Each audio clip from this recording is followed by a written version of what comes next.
Sakız Adası'na vardıktan sonra ilk olarak Yunan polisi 12 kişiyi yakaladı.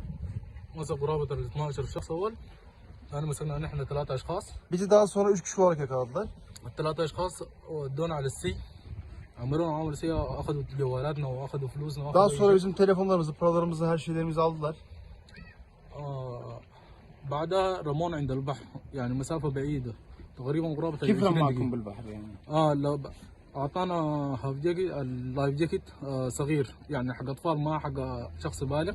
Bize sahil güvenlik denize bırakmadan önce can yeleği verdi fakat çocuklar için de çok küçüktü bize. والأمواج Olmadı. كانت الأمواج كانت عالية. إني عمي قال له لا أعرف أسبح لا أعرف أسبح.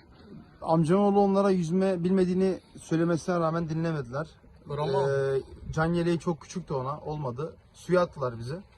فرمان على طول ما اشتغل فينا ما اشتغل فينا. ف رحنا الأمواج كانت عالية شديد. الأمواج نحن أخذتنا. ابن عمي كان لابس بوت ثقيل وهو صحته كويسة. Amcamın oğlu biraz kilolu bir adamdı ve ayağında çok ağır botları vardı. Can yeleği de küçük olunca boğuldu orada. آخر شيء قالوا لي لا قادر أسبح لا قادر أسبح. En son dediği bana artık yüzemiyorum, yüzme bilmiyorum ben. ده آخر كلمة سمعتها منه. ونحن وصلنا على En son الشاطئ. düzgün kelime buydu.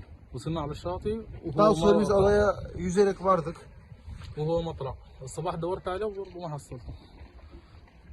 بعدين شو صار؟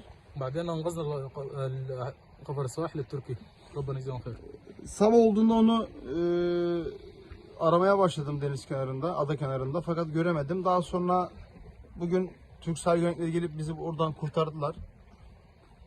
بعد تركيا أي بلد بدك تروح كنتوا؟ كنا رايحين اليونان.